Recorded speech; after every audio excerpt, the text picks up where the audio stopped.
Hi everybody, Yuri Klein here in episode 1 of our Get Better Rhythm series, because everybody wants better rhythm, right? You do, yes, even if you don't think you do.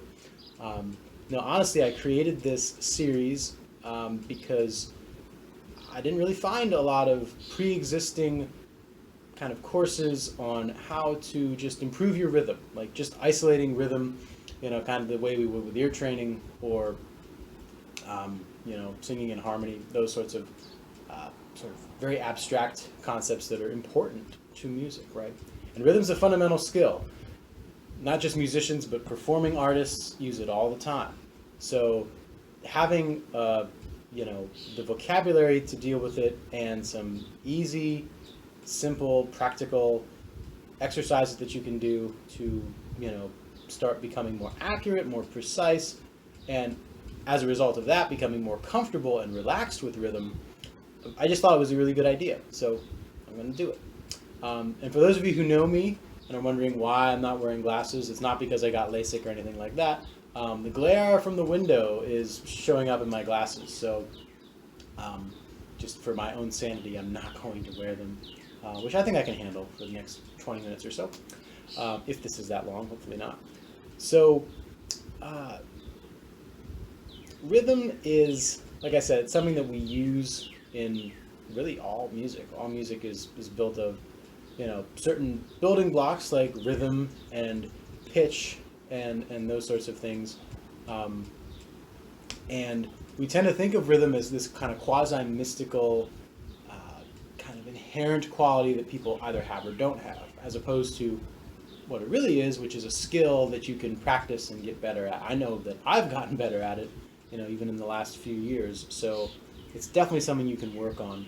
And I've seen people improve, in working with them. So I thought I would share that with the wider internet space.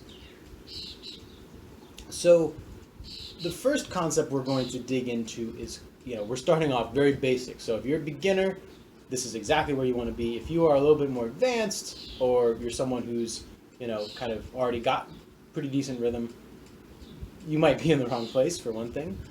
There will be more challenging concepts later, in subsequent entries, but for right now, we're starting at square one. So if you're looking to improve, or if you think that you're in need of some sort of retooling, then this is the place to be. And we're starting with the most fundamental concept, which is the pulse. The pulse is obviously the most important element of having good time, having good rhythm, right? Because if you aren't locked into the pulse, then you're just not going to have a good time, right? That's how that works. So I define the pulse as the recurring interval, right? Each one is the same distance apart. It's a recurring interval that everyone is, referencing and locking into to play together, right? For a more functional, even more functional definition, it's the thing that you bob your head to or tap your toe to or clap along with. It kind of makes you move, right? That's the pulse. Now, obviously, not all music has pulses that are the exact same length, right? A lot of Balkan music and progressive rock music has pulses that are of different sizes, which is kind of what makes that music cool. And of course, there are musics that don't really use a really strict pulse, or they don't have a pulse at all. But obviously, to keep things simple, we're going to talk pretty much just about everything's metronomic, everything's kind of, in the pocket rather than more subjective. So if it's that central, though, you might be thinking, well, how do I practice something that's so kind of, like air, it's kind of so present? Well, the secret is counting. And the reason that humans have rhythm at all is because of language, right? The way I've been speaking so far is happening in a certain cadence, right? If you had a different cadence, then you would sound like, a really idiosyncratic actor, like Christopher Walken or William Shatner, right? They have weird speech patterns that you notice right away because language is very rhythmic, right? So more so than language at large, counting is actually what really kind of makes us humans into, kind kind of organic metronomes, if you will. So if we count, we tend to do that in rhythm, right? 1, 2, 3, 4, 5, 6, 7, 8. We don't usually have big gaps or kind of crunch the numbers together, right? Notice that the next time you're in a situation where like, okay, on 3, 1, 2, they don't. If you had an irregular count, it would throw the whole thing off. So that's why we do that. But yeah, so chances are, even if you think that, oh, I'm terrible at rhythm, I can't, I can't keep a beat to save my life, try counting. I can almost guarantee that it's going to work for you. So I'll give you 2 clicks and then we'll start. So we're going to count to 4. Okay, this is our first exercise. 1, 2, 3, 4. How'd that go? I ask as if you can answer me. I assume that it went well. It should. If not, then just really take your time and try to synchronize with me. We're going to do it on a loop now. So instead of going up to 5, we're going to start back over at beat number 1. Okay, so here's that exercise. Looping 4. 1, 2, 3, 4. 1, 2, 3, 4.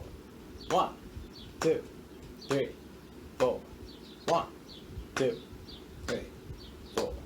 1, 2, 3, 4. 1, 2, 3, 4.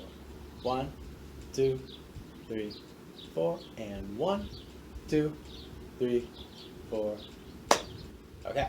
So again, that should be pretty easy. Maybe just the tiniest little bit of a challenge for you if you're not used to really counting and trying to do something in time. But just try and listen to me. Odds are, you see, we've sort of evolved as humans to like doing things together, right? So when you hear my voice, you should want to line up with that, right? It doesn't have to be perfect, doesn't have to be, exact, but you should generally be, in time, okay? And of course, as you practice this and get more comfortable, you can change the tempo. So you can start to go slower, go a little bit faster, whatever helps, right? We start in a kind of middle range where it's comfortable. Too slow or too fast is difficult, but obviously we can expand that. So through practice. So 1, 2, 3, 4. Really make the spaces wide apart. Bring them close together. 1, 2, 3, 4. 1, 2, 3, 4. Right. Might actually be easier to go faster than slower. I think you'll find that experience as you play around with it. So yeah, just spend a lot of time counting, right? And of course, you don't necessarily want to tackle this all at once. This is a specific kind of exercise, right? Just counting to 4 is exercise number 1. So spend some time with that. And if you feel really comfortable there, you can move on. And if not, go back to the beginning, right? Move on as you're comfortable. That's the beauty of, using YouTube as a course of study, right? So here we go. We're going to do exercise number 2, which is to count 8th notes. What's an 8th note? Well, and I should also explain what the meter is too, right? Because now we've been counting in 4. Meter is nothing more than the way we organize the pulse, right? It's more organized than this video is. But we're taking just a pulse. This has no real value, right? It's just happening at a certain speed. So we take that, then we organize it into a certain number of beats. It could be 4, which is the world's most common one. It could be 3, 2, 7, right? 7 is the meter of Salisbury Hill by Peter Gabriel, right? 1, 2, 2, 2, climbing up on Salisbury Hill, right? So that's, if you want to reference, that's where you get some 7s. Yeah, so that's the meter, right? Meter is how we organize the pulse. The pulse is the interval that gives us the reference for locking together and playing in time. Now we're going to talk subdivision, right? So 8th notes are a way of subdividing the beat, right? Or the pulse, I should say the pulse. So we have this happening. This is our pulse. And we divide that into smaller units. hence the name subdivide. Okay, so when counting to 4, we were using what's called a quarter note. Now we're going to use the eighth note. So eighth notes, it takes 2 eighth notes to make 1 quarter note. So this will sound like 1 and 2 and 3 and 4 and 1 and 2 and 3 and 4 and. So in the same length of time, I'm saying twice as many notes, right? If that makes sense. So let's just practice that. So if you're comfortable counting to 4, we're going to add in the and, 1 and 2 and 3 and 4 and. We're going to count some eighth notes. Again, I'll give you a starting pulse. 3, 4, 1 and 2 and 3 and 4 and 1 and 2 and 3 and 4 and 1 and 2 and 3 and 4 and 1 and 2 and 3 and 4. 1 and 2 and 3 and 4 and 1 and 2 and 3 and 4 and 1 and 2 and 3 and 4 and 1 and 2 and 3 and 4 and 1. Okay? So, obviously, I'm actually keeping track of the pulse. You don't have to alternate hands, you can just do the same one. Or as I was doing earlier, you can clap on your thigh. You could clap, clapping would be great. 1 and 2 and 3 and 4 and. It doesn't really matter what you do, right? As long as it's audible. I think that's pretty important. Because if you're doing something like bobbing your head, like 1 and 2 and 3. First of all, you might, injure something back there. But you really want something that's audible so you can kind of hear that you're like 1 and 2 and 3 and not quite lining up, right? That would be important too, in this sort of course of study. Okay, so moving on, assuming you can do the quarter notes, assuming you can do the eighth notes that we just did, and again, you're practicing these at different tempi, different speeds. Tempo is just the word for speed. Tempi is multiple speeds, right? Not tempos. Because it's Italian, they don't use the S for plural. Practice them at different speeds.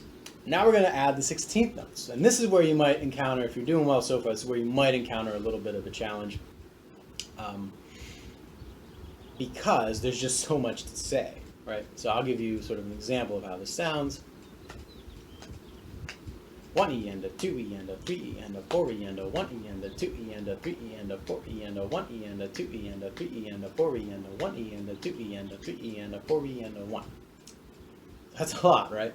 And I'll break it down, don't worry. Before I do that, I just want to mention that the whole fractional naming thing, right? Eighths and quarters and sixteenths. Not super critical that you know why that's the fraction. The basic idea is that, we divide a measure of 4 ways, right? So we count 1, 2, 3, 4. Each measure, each group of the meter, there's 4 pulses, right? So if you have 1 note per pulse, each of those is a quarter of the measure, right?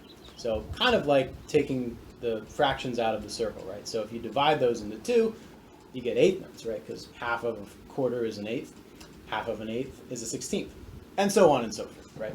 More important than knowing kind of the science behind why things are what they are, because it doesn't hold up that easy in all instances, especially when you get into other meters and the concept of, in Western music, compound time, which is a little misleading, a little bit, tiny bit.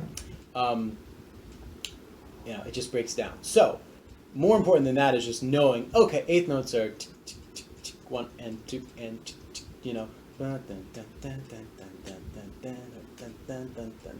right? Being able to pair the name, eighth note or 16th note, with how the rhythm actually sounds, right? Which I think is infinitely more important. Okay, so how do we say 16th notes, right? If we're counting 16th notes, we're going to say 1, E, and A. Okay. Obviously, 1's going to be whatever number it is, depending on the pulse that you're on, right? So 1, E, and A. Now you notice that and is the same, right? So let's see if I can do this. So 1 and 2 and 3 and 4 and 1E and a 2E and a 3E and a 4E and the number and the and are showing up in the same place, right? Because they're the same, right? So the E's and the U's are what we're adding in kind of in between. So put that all together, you get 1E and A. let's try saying that kind of responsorially. Is that a word, responsorially? I don't know if it's an adverb or not, but yeah, let's do it in a responsorial fashion, right? So 1 E and a, 2 E and a, 3 E and a, 4 E and a. It's kind of like not really sprinting, but kind of doing little chunks just so you get used to it, because I know it's a mouthful. So let's try that again. Ready, go. 1 E and a, 2 E and a, 3 E and a, 4 E and a. Okay. Now let's try to actually loop counting 16 notes. And we'll go try to keep it pretty even, or pretty slow. 1, 2, ready, go. 1 E and a, 2 E and a, 3 E and a, 4 E and a, 1 E and a, 2 E and a, 3 E and a, 4 E and a, 1 E and a, 2 E and a, 3 E and a, 4 E and a, 1 E and a, 2 E and a, 3 E and a, 4 E and a, 1. So obviously I need to breathe in there. You're totally allowed to breathe. Just make sure that you don't lose track of where you are. 1 E and 2 E and where am I? You want to come back in 2 E and 4 E and 1 E and so on and so forth. Okay, so hopefully that worked out well. If not, we can try it a little bit slower. Because I realize now that might have been a little tiny bit fast. Take it nice and slow. So 1, 2. Ready, go. 1 E and 2 E and 3 E and 4 E and 1 E and 2 E and 3 E and 4 E and 1 E and 2 E and 3 E and 4 E and 1 E and 2 E and 3 E and 4 E and 1. Okay, I was able to hold that burp until the very end, which was really good. So, all right, so you have plenty to practice. I would definitely recommend, working each of these up individually before we get to our next task, which is to say them all in sequence, right? Let me explain how that goes after I take a sip of coffee. Local hometown university. So, what I mean by this is we're going to do an exercise. It's actually an exercise that drummers use frequently and other musicians as well, though I'm mostly familiar with percussionists being aware of it. It's called the table of time. And it's not an actual table like this one that the camera's sitting on. It's more like a periodic table, or kind of, in terms of actual visual representation, looks a lot more like a pyramid. Because we're going to start at quarter notes, go up to eighth notes, 16th notes, back to eighths, down to quarters again. It's very much like kind of driving your car up a hill. You're going to change gears, except whereas, natural inclines are, kind of gentle, or at least they can be. We're going to do this like steps. So I guess more like a step climber. Right, so we're going along quarter notes, eighth notes now, 16th notes, right? You don't want to kind of sloppily slide into it. 1, 2, 3, 4, and 1 and 2 and 3. Kind of find it halfway through. The idea is just to turn on a dime. 1, 2, 3, 4. 1 and 2 and 3 and 4 and 1 E and a 2 E and a 3 E and a 4 E and a 1. Right? That's the idea. You want to make it really immediate cut. Right? So let's try the table of time. We won't go perhaps that fast. Famous last words, I guess. Obviously, when you practice doing the full version here, you want to think about the 16th note first, actually. 1 and 2, because that's going to set how fast you can go, right? You start off going 1, 2, 3. This is easy. 1, 2, ready, go. 1 E and a 2 E and a. Then you're kind of locked into going that fast, right? So just be mindful of that. I think here's a good pulse for us. Here we go. Or tempo. 1, 2, ready, go. 1, 2, 3, 4. 1, 2, 3, 4. 1, 2, 3, 4. 1, 2, 3, 4. 1 and 2 and 3 and 4 and 1 and 2 and 3 and 4 and 1 and 2 and 3 and 4 and 1 and 2 and 3 and 4 and 1 E and 2 E and 3 E and 4 E and 1 E and 2 E and 3 E and 4 E and 2 E and 3 E and 4 E and 1 E and 2 E and 3 E and 4 E and 1 and 2 and 3 and 4 and 1 and 2 and 3 and 4 and 1 and 2 and 3 and 4 and 1 and 2 and 3 and 4 and 1, 2, 3, 4, 1, 2, 3, 4, 1, 2, 3, 4, 1, 2, 3, 4, off. Okay, so eventually you'll get to a stage where that's, doable. And obviously you can take it faster or slower, you can change the number of times that you actually do it, but that's a good balance between changing gears often enough, but also giving you enough time to really get established and kind of comfortable at each subdivision level, right? So in this lesson we talked about the pulse, that recurring interval that just, locks us all together. We've got the meter, right? The number that we use to organize the pulses. You can practice counting, by the way, in others, 1, 2, 3, 4, 5. 1, 2, 3, 4, 5. But fundamentally right now it's kind of the same skill. So if you want to just stick to 4, that's going to be plenty fine for now.